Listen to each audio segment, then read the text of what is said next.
How to fix YouTube error 400 in Android. So if you want to fix the YouTube error 400 in Android, then first you just need to simply open up your settings. Once you open up your settings, now you just need to simply go with the date and time option, because the problem that you're facing might be because of the date and time. Search for date and time and then tap on it, and here you will have set time automatically option, right? So you just need to simply toggle it off, and then you can set your date and time according to you.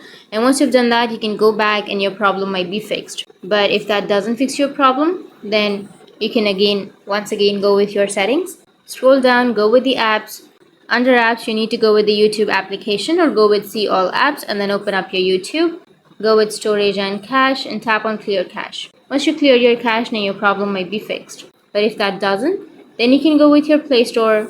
Under Play Store, you just need to simply search for YouTube, and once you search for it, now if you have any updates on the YouTube, then you just need to simply go with update and update the application. Once you've updated, you'll fix the YouTube error 400 in Android. So that's it, and if you have any questions, feel free to comment below. Thanks for watching.